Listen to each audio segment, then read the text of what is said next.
আসসালামু আলাইকুম। ভালো আছেন সবাই? রাশিয়া ইউক্রেন যুদ্ধ সম্পর্কে গতকালকে যে বৈঠক যুক্তরাষ্ট্র এবং রাশিয়ার প্রতিনিধিদের ভিতরে সৌদি আরবে হয়েছে, সে বিষয়ে 25 তারিখে তাদের যেই আপনার ব্রিফিং করার কথা ছিল, অর্থাৎ যুক্তরাষ্ট্রের পক্ষ থেকে ব্রিফ করার কথা ছিল, সেটা অবশেষে আমরা রাত্র মানে 25 তারিখ রাত প্রায় 10টার পরে জানতে পারলাম আর কি। সেটা হচ্ছে আপনার যে রাশিয়া ইউক্রেনের যে যুদ্ধ, ওই যুদ্ধর মানে বন্ধের একটা লক্ষ্য হিসেবে সেটা একটা সমঝোতা তারা আসতে চাইছে, যে রাশিয়াকে এখানে তারা কিছু সুযোগ সুবিধা করে দিতে চাইছে। যে সুযোগ সুবিধাটা কি, যে রাশিয়ার যে সমস্ত মানে পণ্যবাহী জাহাজগুলো আছে ওগুলা কৃষ্ণ সাগর হইয়া বিশ্বের বিভিন্ন দেশে যাওয়ার জন্য মানে সুযোগ করে দিতে চাইতেছে। এখন এই ক্ষেত্রে রাশিয়ার কথা হয়েছে যে তোমরা জেলেনস্কিকে আদেশ দাও যাতে তারা এখানে মানে রাশিয়ার স্বার্থ সংশ্লিষ্ট জাহাজের উপরে হামলা না করে। অর্থাৎ এখানে রাশিয়া মূলত যেন মানে যুক্তরাষ্ট্র অনুরোধ করুক এরকম কিছু না, যেন সরাসরি হোয়াইট হাউস যাতে জেলেনস্কিকে আদেশ দেয়, এই জেলেনস্কি তুমি এখানে এই রাশিয়ার মানে স্বার্থ সংশ্লিষ্ট জাহাজগুলোতে এখানে তুমি হামলা করতে পারবা না, এরকম একটা নিশ্চয়তা রাশিয়া চাইছে সেখানে। এখন সেটা আসলে কতটুকু হয়, এখানে যুক্তরাষ্ট্র হয়তো এই নিশ্চয়তা দিবে রাশিয়াকে, কেননা যুক্তরাষ্ট্র এখানে যেভাবে মূলত তড়িঘড়ি করে আগাইতে চাইতেছে বা হ্যাঁ মানে একটা মীমাংসা আইতে চাইতেছে, কিন্তু রাশিয়া আসলে অত তড়িঘড়ি করতেছে না। রাশিয়া এখানে স্লো মোশন মানে স্লোভাবে এখানে আগাইতেছে, মানে চিন্তা ভাবনা করে বুঝা শুই না, তারপরে রাশিয়া এখানে আগাইতেছে। অর্থাৎ যুক্তরাষ্ট্র যেভাবে মানে মানে দরমার কাট করে যেভাবে মানে পাশে চাইতেছে বা আগে যাইতে চাইতেছে সেইভাবে না। কেননা এখানে রাশিয়া জানে যে এখানে আসলে রাশিয়া ইউক্রেনের সাথে যুদ্ধ, এখানে ইউরোপ কিন্তু একটা পক্ষ, অর্থাৎ ইউরোপের সাথেও রাশিয়ার ঝামেলা আছে। অর্থাৎ কিছু কিছু স্যাংশন রাশিয়ার উপরে ইউরোপও কিন্তু দিছে, যুক্তরাষ্ট্রও দিছে, ইউরোপও দিছে, আবার কিছু কিছু মানে স্যাংশন যুক্তরাষ্ট্র এবং ইউরোপ উভয়ে মিলে দিছে। হ্যাঁ, এখন রাশিয়া স্লো যাওয়ার কারণ হচ্ছে যে রাশিয়া এই আলোচনার টেবিলে, অর্থাৎ এই যে যুক্তরাষ্ট্রের সাথে যে আলোচনা হচ্ছে এখানে মানে ইউরোপের প্রতিনিধিদেরকেও রাশিয়া পাশে চাইতেছে। এটা যুক্তরাষ্ট্রের গোয়েন্দা সংস্থা মানে চিন্তা ভাবনা করে দেখছে বা তারা বিশ্লেষণ করে দেখছে। কেননা এটার কারণ হয়েছে যে রাশিয়া ইউরোপকে এই টেবিলে আলোচনার টেবিলে চাওয়ার কারণ হয়েছে যদি এই সমস্ত মানে যে সমস্ত নিষেধাজ্ঞাগুলো রাশিয়ার উপরে যুক্তরাষ্ট্র এবং ইউরোপ মিলে দিছে, এখন এই সমস্ত নিষেধাজ্ঞাগুলো রাশিয়ার সাথে যুক্তরাষ্ট্রের একটা মানে সমঝোতা হইলে যুক্তরাষ্ট্র তার নিষেধাজ্ঞাগুলো তুলে নিল, কিন্তু ইউরোপ যদি না তোলে সেই ক্ষেত্রে রাশিয়ার একটা সমস্যা হবে। আর রাশিয়া ইউরোপের সাথে তার ওরকম স্বাভাবিক সম্পর্ক হওয়ার জন্য আলাদা আলোচনা করতে হবে। এই জন্য রাশিয়ার মানে মনোভাব বা চাওয়া হয়েছে যে এই ক্ষেত্রে ইউরোপও যুক্তরাষ্ট্রের সাথে এই টেবিলে থাকুক।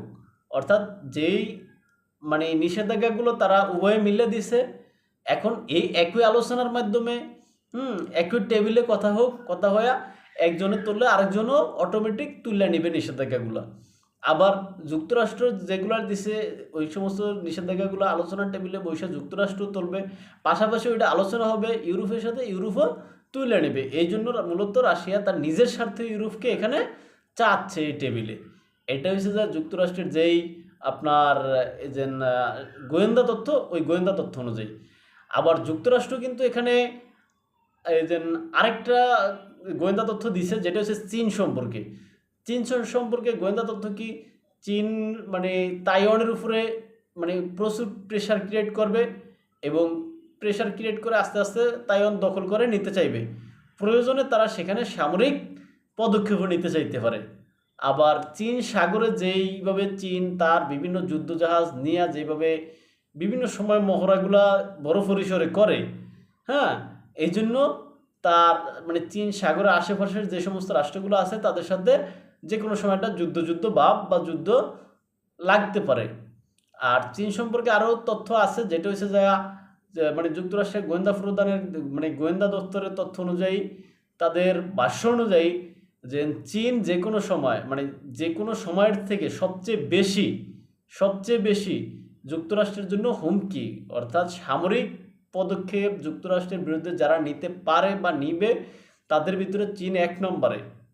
চিন্তা করছেন, এখানে চীনকে তারা প্রধান শত্রু হিসেবে এখানে বানাইতে চাইতেছে বা বানাবে, তাদের যুক্তরাষ্ট্রের যে বা প্রধান শত্রু হিসেবে মনে করে তাদের তথ্য অনুযায়ী। এইগুলো হচ্ছে চীন সম্পর্কে তাদের গোয়েন্দা তথ্য। এখন আর চীন মানে তাদের ভাষ্য অনুযায়ী চীন যেভাবে এআই সেক্টরে মানে নেতৃত্বের পর্যায়ে চলে আসছে বা আসতেছে, সেই ক্ষেত্রে মানে 2030 সালের ভিতরে চীনকে ঠেকানোর মতো যুক্তরাষ্ট্রের মানে কোনো মানে এরকম কোনো থাকবে না, মানে চীনের কোনো প্রতিদ্বন্দ্বী থাকবে না। চীন এককভাবে এআই জগৎটা নিয়ন্ত্রণ করবে। এটা হচ্ছে যুক্তরাষ্ট্রের যে সমস্ত আপনার গোয়েন্দা তথ্য আছে সেই অনুযায়ী।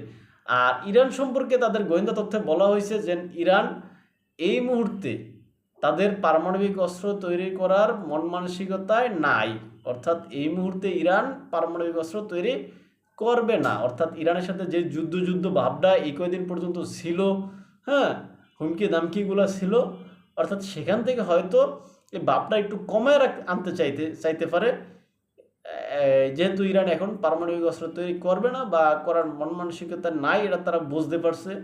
এই আর এখানে তাদের একটা মানে সামগ্রিক উপলব্ধি বা ব্যাখ্যা হলে যে এই যে ইউক্রেন রাশিয়া যুদ্ধ যদি কালকেও বন্ধ হয়ে যায়, সব যদি স্বাভাবিক হয়, তারপরেও রাশিয়া, চীন, উত্তর কোরিয়া, ইরান এরা সহ যে সম্পর্কটা এদের মধ্যে গড়ে উঠছে বা উঠতেছে, এই সম্পর্কটা তারা কিন্তু চলমান রাখবে। অর্থাৎ তারা এই সমস্ত রাষ্ট্রগুলো মিললে যুক্তরাষ্ট্রের বিরুদ্ধে পাল্টা একটা জোট গঠন করতে পারে বা করার সম্ভাবনা খুব বেশি।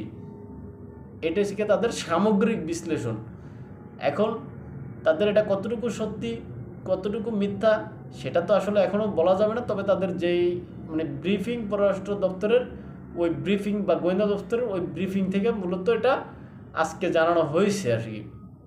সর্বোপরি যেই কথাটা এটা হচ্ছে যে মূলত ইউক্রেন রাশিয়া যুদ্ধ বন্ধ হইলে রাশিয়া মানে বন্ধ হইলে বলতে স্বাভাবিক একটা পরিস্থিতি আসলে এখানে রাশিয়া বিশ্বের সাথে বাণিজ্য করতে পারবে, স্বাভাবিকভাবে বাণিজ্য করতে পারবে। এই সুযোগটা হয়তো যুক্তরাষ্ট্র তৈরি করে দেওয়ার একটা প্ল্যানে আছে আর কি। এখন এটা হইলেও আসলে ভালোই হবে, রাশিয়া মুক্তভাবে তার এখানে রাশিয়া সম্পর্কে আরেকটা গুরুত্বপূর্ণ কথা কিন্তু তারা বলছে, যেটা হচ্ছে যে মানে রাশিয়া তার মানে রাশিয়া যে পারমাণবিক যেই স্যাটেলাইট অর্থাৎ মহাকাশে পাঠানোর জন্য যে স্যাটেলাইট পারমাণবিক স্যাটেলাইট আর কি, হ্যাঁ, এই স্যাটেলাইট যদি মহাকাশে পাঠায় তাহলে যুক্তরাষ্ট্র এখানে মানে খুবই চাপে থাকবে। এখন এটা বা খুবই বিপজ্জনক, তাদের ভাষ্য অনুযায়ী এটা খুবই বিপজ্জনক হবে, বিশ্বের জন্য বিপজ্জনক আর কি। এখন এটা আমরা সবসময় দেখি যে যুক্তরাষ্ট্রের কাছে যে প্রযুক্তি নাই বা যুক্তরাষ্ট্র যেটা নিজেরা না পারে বা তার থেকে কেউ আগে থাকলে তারা ওইটাকে সবসময় বিপজ্জনক বলে। এখন রাশিয়ার এই যে মানে পারমাণবিক যে স্যাটেলাইট আছে সেটার জন্য তারা হয়তো এরকম বার্তা দিচ্ছে। এটা রাশিয়া সম্পর্কে তারা বলছে যে রাশিয়া এই প্রযুক্তি আবিষ্কার করে ফেলাইছে, এখন তারা যে কোনো সময় সেখানে উৎক্ষেপণ করবে। আর এটা যদি তারা সেখানে উৎক্ষেপণ করবে এটা যুক্তরাষ্ট্রের জন্য বা বিশ্বের জন্য খুবই বিপজ্জনক হবে, এটা তাদের ভাষ্য অনুযায়ী। আসলে সর্বশেষ যেই কথা, বিশ্ব শান্তিতে থাকুক, সকল সংঘাতের অবসান হোক, সবাই সুন্দরভাবে পৃথিবীতে বেঁচে থাকুক, হ্যাঁ, এই আশাবাদ ব্যক্ত রেখে আমরা আমাদের লাইভ অনুষ্ঠান বা ভিডিও অনুষ্ঠান এখানেই শেষ করলাম। ভালো থাকবেন সবাই এবং চ্যানেলে নতুন হলে সাবস্ক্রাইব করবেন এবং আপনাদের বিজ্ঞ মতামত কমেন্ট বক্সে লিখবেন এবং লাইক করবেন, প্রয়োজনে আপনাদের বন্ধুরা যাতে দেখতে পারে ভিডিওগুলো, এই জন্য শেয়ার দিয়ে রাখতে পারেন।